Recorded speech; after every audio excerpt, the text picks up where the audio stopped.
কি খাচ্ছ তোমরা মামু ভাগিনা? পান। কথা হচ্ছে যে জীবনে দুঃখ কষ্ট বলতে কিছু নাই।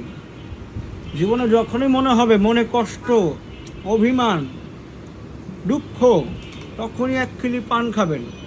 আমাকে আর বলতেছিল, মামা মনে বড় ব্যথা, 3 দিন যাবত ট্রমাটাইজ, ঘুমাতে পারি না রাতে, চোখের নিচে কালি পড়ে গিয়েছে। আমি বললাম যে তুমি একটু পান বানাই দিতে বলো তোমার নানুকে। ও নানু পান বানাই দিল, মোরও একটা খিরি বানাই দিল। মানে মামির হাতের পান হচ্ছে সেরা, মানে কী জানি একটা দেয়, নেশা, মানে মারাত্মক নেশা। আমি আমার বোনকে বলছি যে একটা পান বানায় দাও। সে মনে করেন যে পানটা বানাই দিল দুশ্মনী কইরা, দরদা দিছে, রতন দরদা এতগুলো দিছে, মনে করেন মুখে দিয়া মুখ ছিল্লা জিভটা হয়ে গেছে এত বড়।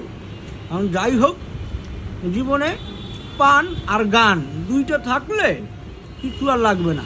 এবার পান তোমার ফিলিংসটা বলো। কেমন লাগছে তোমার? ভালো। মজা? হুম। তোমার তোমার তো রস তোমার বাইরে। তোমার বাবা দেখলে কি বলবে তোমাকে? ভালো। ভালো বলবে? তুমি টিপটি পালায় দেখাও তো মামা, কিভাবে পালায়, প্রফেশনাল নাকি তুমি? ছি ছি ছি, তোমাদের ইজ্জত শেষ। যাই